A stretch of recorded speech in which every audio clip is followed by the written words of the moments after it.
तो हम लोगों ने गोदान उपन्यास के 22 भाग को पढ़ लिया था। अब हम लोग 23वें भाग को पढ़ेंगे, तो शुरू करते हैं। गोबर और झुनिया के जाने के बाद घर सुनसान लगने लगा। धनिया को बार बार मुन्नू की याद आती रहती है। बच्चे की माँ तो झुनिया थी, पर उसका पालन धनिया ही करती थी। वही उसे उबटन मलती, काजल लगाती, सुलाती और जब काम काज से अवकाश मिलता उसे प्यार करती। वात्सल्य का यह नशा ही उसकी विपत्ति को भुलाता रहता था। उसका भोला भाला मक्खन सा मुंह देखकर वह अपनी सारी चिंता भूल जाती और स्नेहमय गर्व से उसका हृदय फूल उठता। वह जीवन का आधार अब न था। उसका सूना खटोला देखकर वह रो उठती। वह कवच जो सारी चिंताओं और दुराशाओं से उसकी रक्षा करता था, उससे छिन गया। वह बार बार सोचती, उसने झुनिया के साथ ऐसी कौन सी बुराई की थी जिसका उसने यह दंड दिया। डाइन ने आकर उसका सोना सा घर मिट्टी में मिला दिया। गोबर ने तो कभी उसकी बात का जवाब भी न दिया था। इसी राण ने उसे फोड़ा और वहां ले जाकर न जाने कौन कौन सा नाच नचाएगी। यहाँ ही वह बच्चे की कौन बहुत परवाह करती थी। उसे तो अपनी मिस्सी काजल मांग चोटी से ही छुट्टी नहीं मिलती। बच्चे की देखभाल क्या करेगी? बेचारा अकेला जमीन पर पड़ा रोता होगा। बेचारा एक दिन भी तो सुख से नहीं रहने पाता। कभी खांसी, कभी दस्त, कभी कुछ। यह सोच कर उसे झुनिया पर क्रोध आता। गोबर के लिए अब भी उसके मन में वही ममता थी। इसी चुड़ैल ने उसे कुछ खिला पिलाकर अपने वश में कर लिया। ऐसी मायाविनी न होती तो यह टोना ही कैसे करती।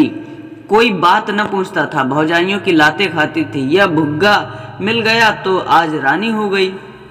होरी ने चिढ़कर कहा, जब देखा तब तू झुनिया ही को दोष देती है। यह नहीं समझती कि अपना सोना खोटा तो सोना का क्या दोष। गोबर उसे न ले जाता तो क्या आपसे आप चली जाती। शहर का दाना पानी लगने से लौंडे की आंखें बदल गई। ऐसा क्यों नहीं समझ लेती। धनिया गरज उठे, अच्छा चुप रहो। तुम्ही ने रावण को मूड पर चढ़ा रखा था।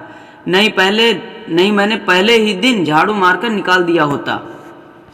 खलिहान में डांठें जमा हो गई थी। होरी बैलों को जुखर कर अनाज मारने जा रहा था। पीछे मुंह फेरकर बोला, मान ले बहू ने गोबर को फोड़ ही लिया तो तू इतना कुड़ती क्यों है।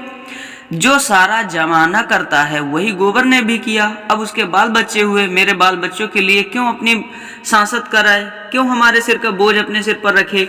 तुम ही उपद्रव की जड़ हो तो मुझे भी निकाल दे। ले जा बैलों का अनाज मार, मैं हुक्का पीता हूँ। तुम चलकर चक्की पीसो, मैं अनाज मारूंगी।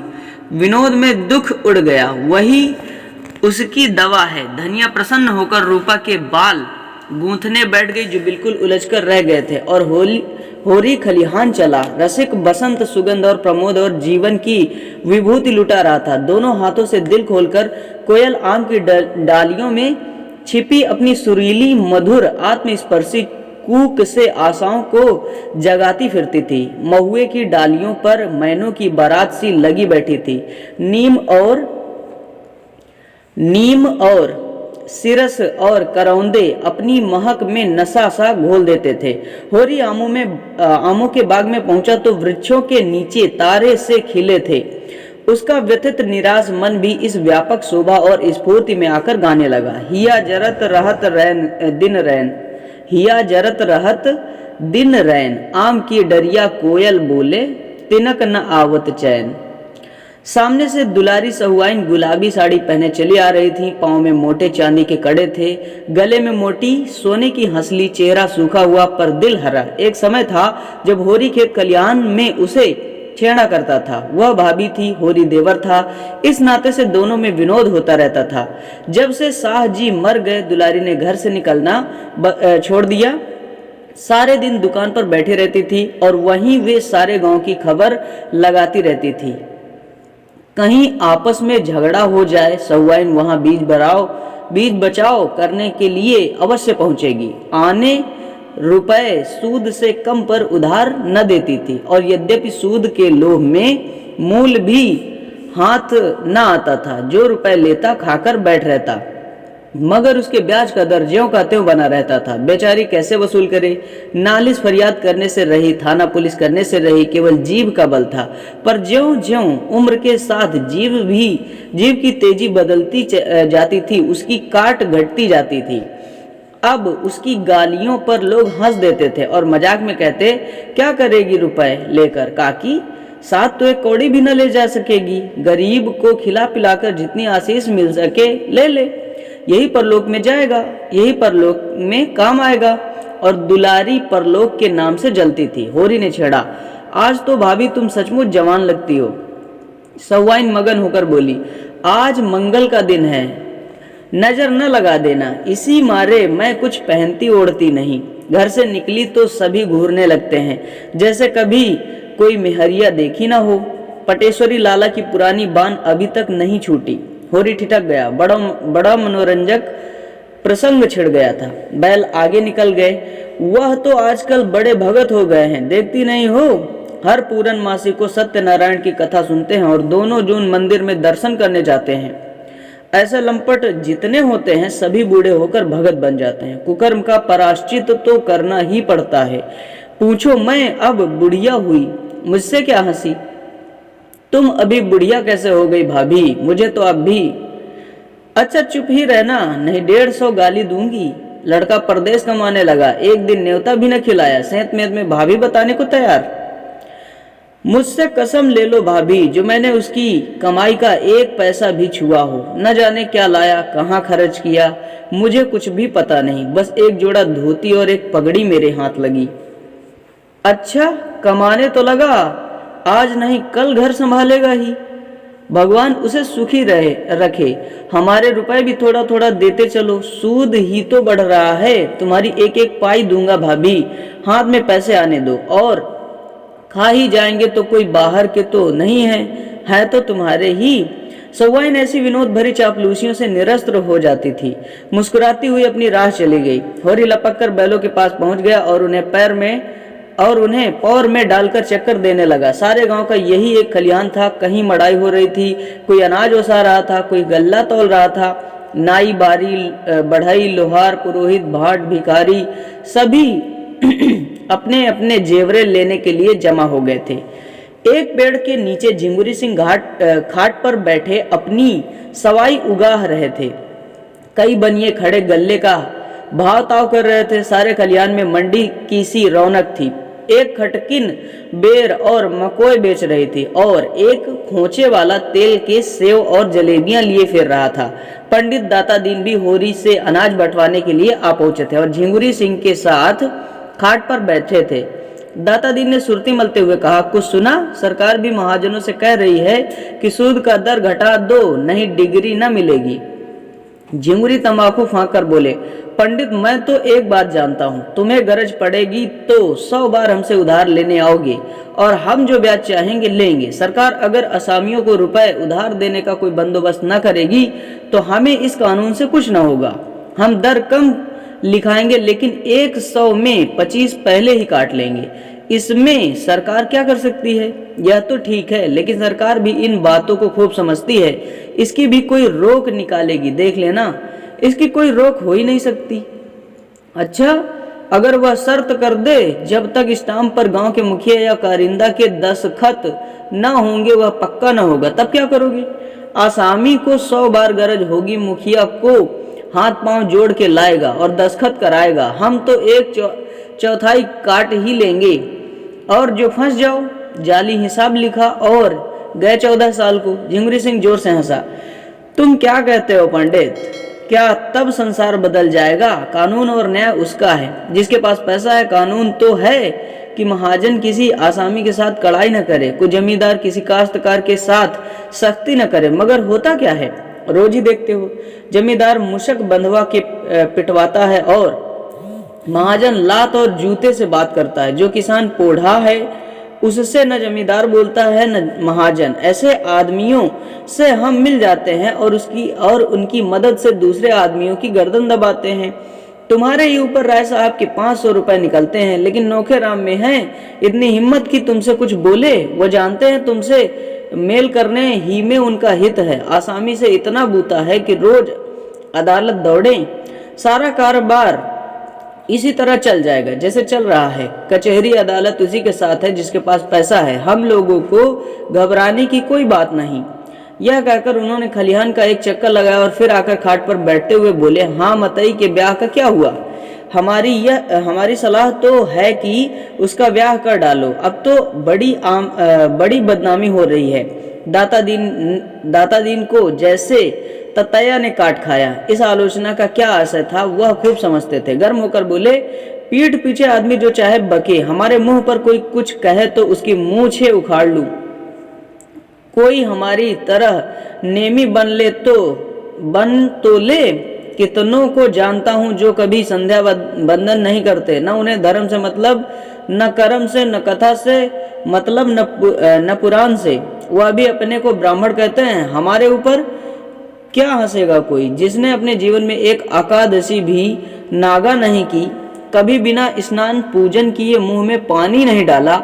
नेम का निभाना कठिन है। कोई बता दे कि हमने कभी बाजार से कोई चीज खाई हो या किसी दूसरे के हाथ का पानी पिया हो तो इसकी टांग की राह निकल जाऊं। सिलिया हमारी चौखट नहीं लांघने पाती। चौखट बर्तन भांडे छूना तो दूसरी बात है। मैं यह नहीं कहता कि मतई यह बहुत अच्छा काम कर रहा है, लेकिन बात है, मैं यह नहीं कहता कि मतई यह बहुत अच्छा काम कर रहा है, लेकिन जब एक बार एक बात हो गई तो यह पाजी का काम है कि औरत को छोड़ दे। मैं तो खुल्लम खुल्ला कहता हूँ, इसमें छिपाने की कोई बात नहीं। स्त्री जाति पवित्र है।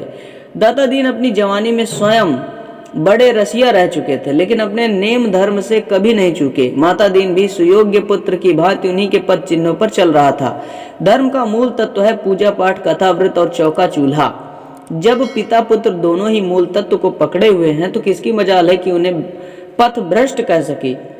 झिंगुरी सिंह ने कायल होकर कहा, मैंने तो भाई जो सुना था वह तुमसे कह दिया। दाता दीन ने महाभारत और पुराणों से ब्राह्मणों द्वारा अन्य जातियों की कन्याओं के ग्रहण किए जाने की एक लंबी सूची पेश की और यह सिद्ध कर दिया कि उनसे जो संतान हुई वह ब्राह्मण कहलाई और आजकल के जो ब्राह्मण हैं वह उन्हीं संतानों की संतान है।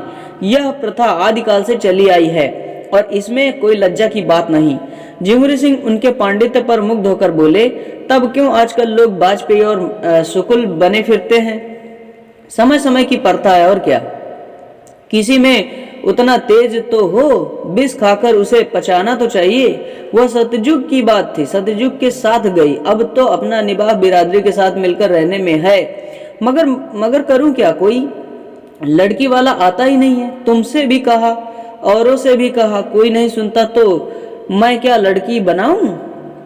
झिंगुरी सिंह ने डांटा, झूठ मत बोलो पंडित, मैं 2 आसामियों को फांस फूंस कर लाया, मगर तुम मुंह फैलाने लगे तो दोनों कान खड़े करके निकल भागे।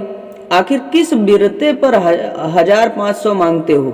तुम 10 बीघे खेत और भीख के सिवा तुम्हारे पास और क्या है? दाता दीन के अभिमान को चोट लगी। दाढ़ी पर हाथ फेर कर बोले, पास कुछ न सही, मैं भीख ही मांगता हूँ, लेकिन मैंने अपनी लड़कियों के ब्याह में 500 दिए हैं, फिर लड़के के लिए 500 क्यों न मांगू? किसी ने सेंत में मेरी लड़की ब्याह ली होती तो मैं भी सेंत में लड़का ब्याह लेता। रही हैसियत की बात, तुम जजमानी को भीख समझो, मैं तो उसे जमींदारी समझता हूँ। बंक घर, जमींदारी मिट जाए, बंक घर टूट जाए, लेकिन जजमानी अंत तक बनी रहेगी। जब तक हिंदू जाति रहेगी तब तक ब्राह्मण भी रहेंगे और जजमानी भी रहेगी। सहालग में मजे से घर बैठे 100-200 फटकार लेते हैं। कभी भाग लड़ गया तो 400-500 मार लिया। कभी कपड़े बर्तन भोजन अलग, कहीं न कहीं नित ही कार परोजन पड़ा ही रहता है। कुछ न मिले तब भी 1-2 थाल और 2-4 आने दक्षिणा मिल ही जाते हैं। ऐसा चैन न जमींदारी में है न साहूकारी में।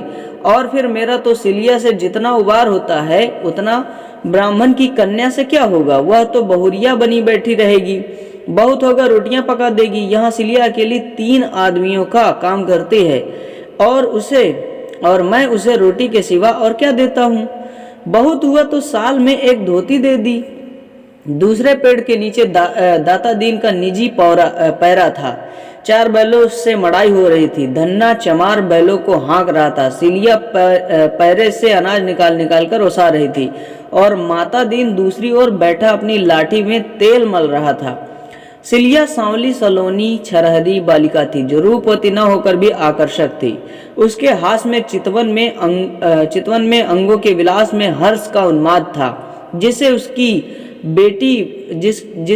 बोटी बोटी नाचती रहती थी। सिर से पांव तक भूसे के अणुओं से सनी पसीने से तर, सिर के बाल आधे खुले, वह दौड़ दौड़कर अनाज ओसा रही थी, मानो तन मन से कोई खेल खेल रही हो।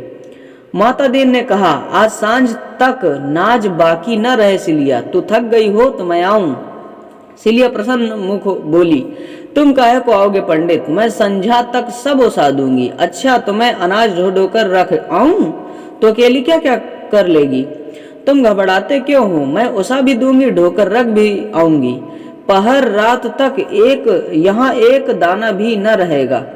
दुलारी सहुआइन आज अपना लेहना वसूल करते फिरते थे। सिलिया उसकी दुकान से होली के दिन 200 का गुलाबी रंग लाई थी, अभी तक पैसे न दिए थे। सिलिया के पास आकर बोली, क्या री सिलिया, महीना भर रंग लाए हो गया, अभी तक पैसे नहीं दिए? मांगती हूँ तो मटक कर चली जाती है। आज मैं बिना पैसे लिए न जाऊंगी। माता दीन चुपके से सरक गया था। सिलिया का तन और मन दोनों लेकर भी बदले में कुछ न देना चाहता था। सिलिया अब उसकी निगाह में केवल काम करने की मशीन थी और कुछ नहीं। उसकी ममता को वह बड़े कौशल से नचाता रहता था। सिलिया ने आंख उठाकर देखा तो माता दीन वहां न था। बोली, चिल्लाओ मत सहुआइन, यह ले लो, 2 की जगह 4 पैसे का अनाज। अब क्या जान लेगी? मैं मरी थोड़े ही जाती थी। उसने अंदाज से कोई शेर भर अनाज ढेर से निकालकर सहुआइन के फैले हुए अंचल में डाल दिया। उसी वक्त माता दीन पेड़ के आड़ से झल्लाया हुआ निकला और सहुआइन का अंचल पकड़कर बोला, अनाज सीधे से रख दो सहुआइन, लूट नहीं है। फिर उसने लाल लाल आंखों से सिलिया की ओर देखकर डांटा, तूने अनाज क्यों दे दिया?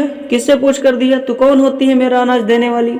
सहुआइन ने अनाज ढेर में डाल दिया और सिलिया हक्का बक्का होकर माता दीन का मुंह देखने लगी। ऐसा जान पड़ा जिस डाल पर वह निश्चिंत बैठी हुई थी वह टूट गई और अब वह निराधार नीचे गिरी जा रही है। खिसियाए हुए मुंह से आंखों में आंसू भरकर सहुआइन से बोली, तुम्हारे पैसे मैं फिर दे दूंगी सहुआइन, आज मुझ पर दया करो।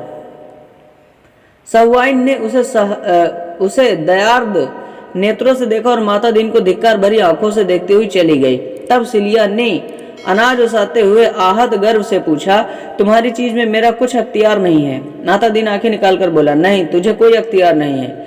काम करती है, खाती है, जो तू चाहे कि खा भी लुटा भी तो यह यहाँ न होगा। अगर तुझे यहाँ न पड़ता हो, कहीं और जाकर काम कर। मंजूरों की कमी नहीं है, सेंत में नहीं लेते, खाना कपड़ा देते हैं। सिलिया ने उस बच्चे की भांति जिसे मालिक ने पर काटकर पिंजरे से निकाल दिया हो माता दीन की ओर देखा।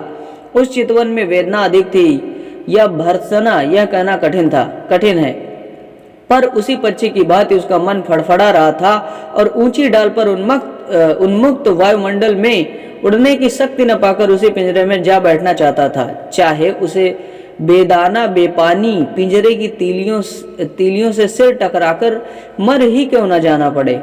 सिलिया सोच रही थी, अब उसके लिए दूसरा कौन सा ठौर है। वह ब्याहता न होकर भी संस्कार में और व्यवहार में और मनोभावना में ब्याहता थी, और अब माता दीन चाहे उसे मारे या काटे, उसे दूसरा आश्रय नहीं है, दूसरा अवलंब नहीं है। उसे वह दिन आए और अभी 2 साल भी तो नहीं हुए जब यही माता दीन उसके तलवे सहलाता था, जब उसने जनेऊ हाथ में लेकर कहा था, सिलिया, जब तक दम में दम है तुझे ब्याहता की तरह रखूंगा। जब वह प्रेमातुर होकर हार में और बाग में और नदी के तट पर उसके पीछे पीछे पागलों की भांति फिरा करता था, और आज उसका यह निष्ठुर व्यवहार। मुट्ठी भर अनाज के लिए उसका पानी उतार लिया।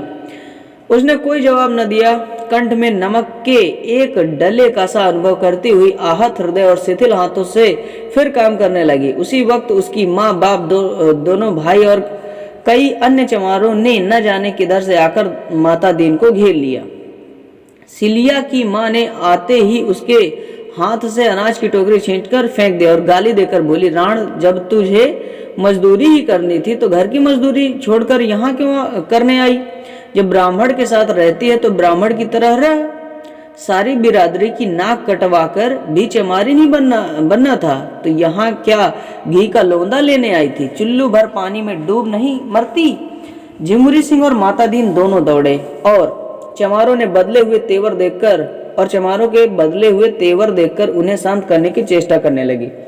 झिमुरी सिंह ने सिलिया के बाप से पूछा, क्या बात है चौधरी, किस बात का झगड़ा है? सिलिया का बाप हरखू 60 साल का बूढ़ा था, काला दुबला, सूखी मिर्च की तरह पिचका हुआ पर उतना ही तीक्ष्ण। बोला, झगड़ा कुछ नहीं है ठाकुर, हम आज या तो माता दीन को चमार बना के छोड़ेंगे या उनका और अपना रकत एक कर देंगे। सिलिया कन्या जात है, किसी न किसी के घर जाएगी ही, इस पर हमें कुछ नहीं कहना है, मगर उसे जो कोई भी रखे हमारा होकर रहे। तुम हमें ब्राह्मण नहीं बना सकते, मुदा हम तुम्हें चमार बना सकते हैं। हमें ब्राह्मण बना दो, हमारी सारी बिरादरी बनने को तैयार है। जब यह समर्थ है तो फिर तुम भी चमार बनो, हमारे साथ खाओ पियो, हमारे साथ उठो बैठो, हमारी इज्जत लेते हो तो अपना धर्म हमें दो। दाता दीन ने लाठी फटकार कर कहा, मुंह संभाल कर बातें कर हरख हुआ, तेरी बिटिया वह खड़ी है, ले जा, चाहे जहाँ चाहे ले जा। हमने उसे बांध नहीं रखा है, काम करती थी, मंजूरी लेती थी, यहाँ मंजूरों की कमी नहीं है। सिलिया की माँ उंगली चमका कर बोली, वाह वाह पंडित, खूब नियाव करते हो, तुम्हारी लड़की किसी चमार के साथ निकल गई होती और तुम इस तरह की बातें करते तो देखती। हम चमार हैं इसीलिए हमारी कोई इज्जत ही नहीं है। हम सिलिया को अकेले न ले जाएंगे, उसके साथ माता दीन को भी ले जाएंगे जिसने उसकी इज्जत बिगाड़ी है। तुम बड़े नेमी धर्मी हो, उसके साथ सोओगे लेकिन उसके हाथ का पानी न पियोगे। यही चुड़ैल है कि यह सब सहती है, मैं तो ऐसे आदमी को माहुर दे देती। हरकू ने अपने साथियों को ललकारा, सुन ली इन लोगों की बात की नहीं, अब क्या खड़े मुंह ताकते हो?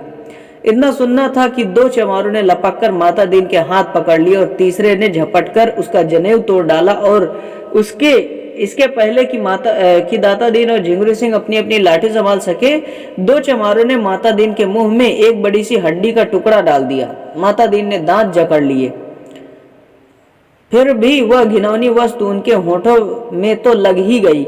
उन्हें मतली हुई और मुंह आप से आप खुल गया और हड्डी कंठ तक जा पहुंची। इतने में खलिहान के सारे आदमी जमा हो गए, पर आश्चर्य यह कि कोई इन धर्म के लुटेरों से मुजाहिम न हुआ। माता दीन का व्यवहार सभी को नापसंद था। वह गांव की बहु बेटियों को घूरा करता था, इसीलिए मन में सभी उसकी दुर्गति से प्रसन्न थे।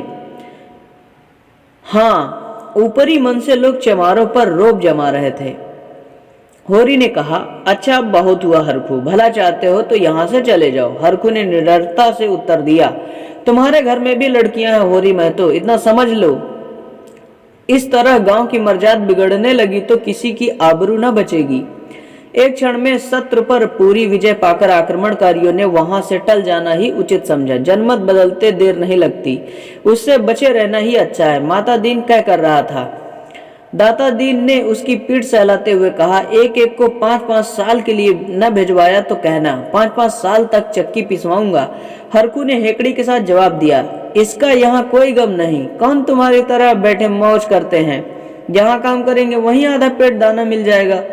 माता दीन कहकर चुकने के बाद निर्जीव सा जमीन पर लेट गया, मानो कमर टूट गई हो, मानो डूब मरने के लिए चुल्लू भर पानी खोज रहा हो।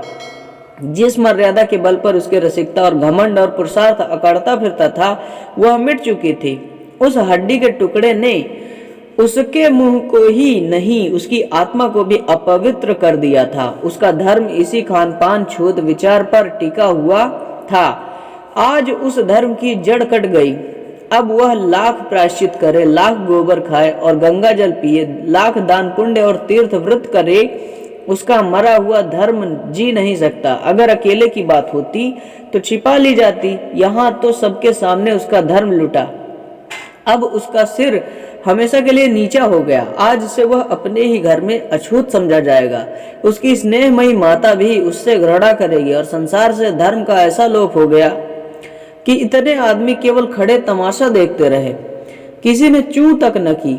एक क्षण पहले जो लोग उसे देखते ही पालागन करते थे, अब उसे देखकर मुंह फेर लेंगे। वह किसी मंदिर में भी न जा सकेगा, न किसी के बर्तन भांडे छू सकेगा। और यह सब हुआ इस अभागिन सिलिया के कारण। सिलिया यहाँ अनाज उसा रही थी, वहीं सिर झुकाए खड़ी थी, मानो यह उसी की दुर्गति हो रही है। सहसा उसकी माँ ने आकर डांटा, खड़ी ताकती क्या है, चल सीधे घर, नहीं बोटी बोटी काट डालूंगी। बाप दादा का नाम तो खूब उजागर कर चुकी, अब क्या करने पर लगी है।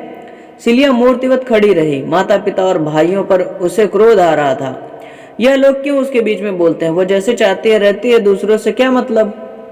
कहते हैं यहाँ तेरा अपमान होता है, तब क्या कोई ब्राह्मण उसका पकाया खा लेगा, उसके हाथ का पानी पी लेगा। अभी जरा देर पहले उसका मन दाता दीन के निठुर व्यवहार से खिन्न हो रहा था, पर अपने घर वालों और बिरादरी के इस अत्याचार ने उस विराग को प्रचंड अनुराग का रूप दे दिया। विद्रोह भरे मन से बोली, मैं कहीं न जाऊंगी, तू क्या यहाँ भी मुझे जीने न देगी। बुढ़िया कर्कश स्वर में बोली, तू न चलेगी, नहीं, चल सीधे से, नहीं जाती। तुरंत दोनों भाइयों ने उसके हाथ पकड़ लिए और उसे घसीटते हुए ले चले। सिलिया जमीन पर बैठ गई। भाइयों ने इस पर भी न छोड़ा, घसीटते ही रहे। उसकी साड़ी फट गई, पीठ और कमर की खाल छिल गई, पर वह जाने पर राजी न हुई।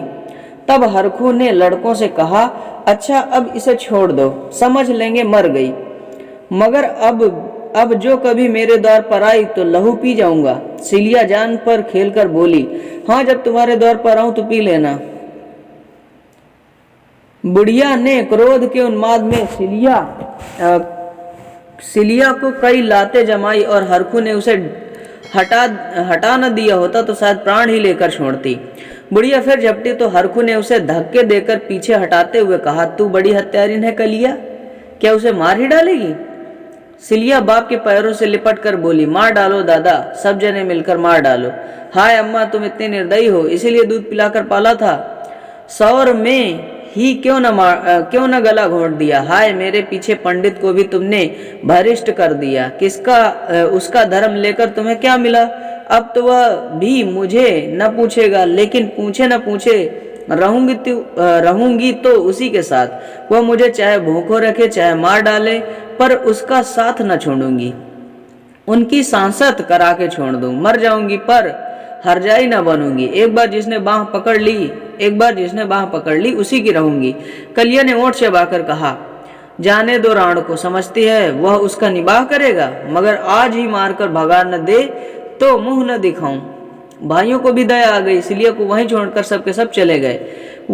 तब वह धीरे से उठकर लंगड़ाती कराहती खलिहान में आकर बैठ गई और अंचल में मुंह ढांप कर रोने लगी। दाता दीन ने जुलाहे का गुस्सा दाढ़ी पर उतारा। उनके साथ चली क्यों नहीं गई री सिलिया, अब क्या करवाने पर लगी हुई है, मेरा सत्यानाश करा के भी पेट नहीं भरा। सिलिया ने आंसू भरी आंखें ऊपर उठाई, उनमें तेज की झलक थी। उनके साथ क्यों जाऊं, जिसने बाह पकड़ी है उसके साथ रहूंगी। पंडित जी ने धमकी दी, मेरे घर में पांव रखा तो लातों से बात करूंगा। सिलिया ने भी उद्दंडता से कहा, मुझे जहां वह रखेंगे वहां रहूंगी, पेड़ तले रखें चाहे महल में रखें। माता दीन संज्ञाहीन सा बैठा था। दोपहर होने आ रहा था। धूप पत्तियों से छन कर उसके चेहरे पर पड़ रही थी, माथे से पसीना टपक रहा था, पर वह मौन निष्पन्द बैठा हुआ था। सहसा जैसे उसने होश में आकर कहा, मेरे लिए आप क्या कहते हो दादा। दाता दीन ने उसके सिर पर हाथ रखकर ढांढस देते हुए कहा, तुम्हारे लिए अभी मैं क्या कहूँ बेटा, चलकर नहाओ खाओ, फिर पंडितों की जैसी व्यवस्था होगी वैसा किया जाएगा। हाँ एक बात है, सिलिया को त्यागना पड़ेगा। माता दीन ने सिलिया की ओर रक्त भरे नेत्रों से देखा। मैं अब उसका कभी मुंह न देखूंगा, लेकिन पराश्चित हो जाने पर फिर तो कोई दोष न रहेगा। पराश्चित हो जाने पर कोई दोष पाप नहीं रहता। तो आज ही पंडितों के पास जाओ। आज ही जाऊंगा बेटा, लेकिन पंडित लोग कहें कि इसका प्रायश्चित नहीं हो सकता, तब उनकी जैसी इच्छा, तो तुम मुझे घर से निकाल दोगे। दाता दीन ने पुत्र स्नेह से विह्वल होकर कहा, ऐसा कहीं हो सकता है बेटा? धन जाए, धर्म जाए, लोग मर्जाद जाए, पर तुम्हें नहीं छोड़ सकता। माता दी ने लकड़ी उठाई और बाप के पीछे पीछे चला। सिलिया भी उठी और लंगड़ाती हुई उसके पीछे हो ली। माता दी ने पीछे फिरकर निर्मम स्वर में कहा, मेरे साथ मत आ, मेरा तुझसे कोई वास्ता नहीं। इतनी संसद करवा के भी तेरा पेट नहीं भरता? सिलिया ने धृष्टता के साथ उसका हाथ पकड़कर कहा, वास्ता कैसे नहीं है? इसी गांव में तुमसे धनी, तुमसे सुंदर, तुमसे इज्जतदार लोग हैं, मैं उनका हाथ क्यों नहीं पकड़ती? तुम्हारी यह दुर्दशा ही आज क्यों हुई? जो रस्सी तुम्हारे गले में पड़ गई है उसे तुम लाख चाहो नहीं छोड़ सकते, और न मैं तुम्हें छोड़कर कहीं जाऊंगी। मजूरी करूंगी, भीख मांगूंगी, लेकिन तुम्हें न छोड़ूंगी। यह कहते हुए उसने माता दीन का हाथ छोड़ दिया और फिर खलिहान में जाकर अनाज ओसाने लगी। होरी अभी तक वहां अनाज मार रहा था। धनिया उसे भोजन करने के लिए बुलाने आई थी। होरी ने बैलों को पैर से बाहर निकालकर एक पेड़ में बांध दिया और सिलिया से बोला, तू भी जा, खा पी आ सिलिया। धनिया यहाँ बैठी है, तेरी पीठ पर की साड़ी तो लहू से रंग गई है रे, कहीं घाव पक न जाए। तेरे घर वाले बड़े निर्दयी हैं। सिलिया ने उसकी ओर करुण नेत्रों से देखा।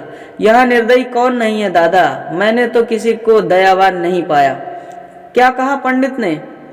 कहते हैं मेरा तुमसे कोई वास्ता नहीं। अच्छा, ऐसा कहते हैं?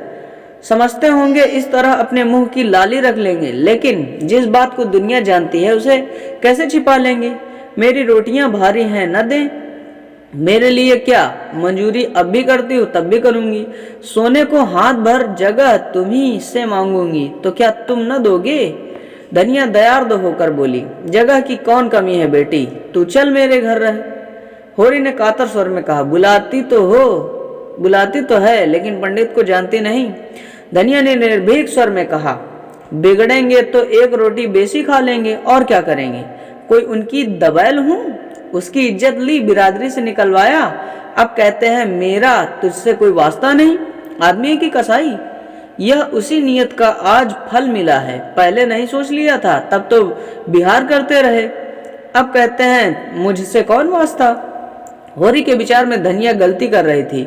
सिलिया के घर वालों ने मतई को कितना बेधर्म कर दिया, यह कोई अच्छा काम नहीं किया। सिलिया को चाहे मार कर ले जाते, चाहे दुलार कर ले जाते, वह उनकी लड़की है, मिताई को क्यों बेधर्म किया? धनिया ने फटकार बताई, अच्छा रहने दो, बड़े न्याय बने हो, मर्द सब एक होते हैं। इसको मतई ने बेधर्म किया, तब तो किसी को बुरा न लगा। अब जो मतई बेधर्म हो गए तो क्यों बुरा लगता है? क्या सिलिया का धर्म ही नहीं रखी तो चमारिन, पर उस पर नेमी धर्मी बनते हैं। बड़ा अच्छा किया हरखू चौधरी ने, ऐसे गुंडों की यही सजा है। तू चल सिलिया मेरे घर। न जाने कैसे बेदर्द माँ बाप हैं कि बेचारी की साड़ी पीछे पीठ लहू लुहान कर दी। तुम जाके सोना को भेज दो, मैं इसे लेकर आती हूँ। होरी घर चला गया और सिलिया धनिया के पैरों पर गिरकर रोने लगी। तो देखिए दोस्तों, हम लोगों ने गोदान उपन्यास के 23वें भाग को भी पढ़ लिया। अब हम लोग 24वें भाग को अगले वीडियो में पढ़ेंगे। तब तक के लिए bye bye and take care.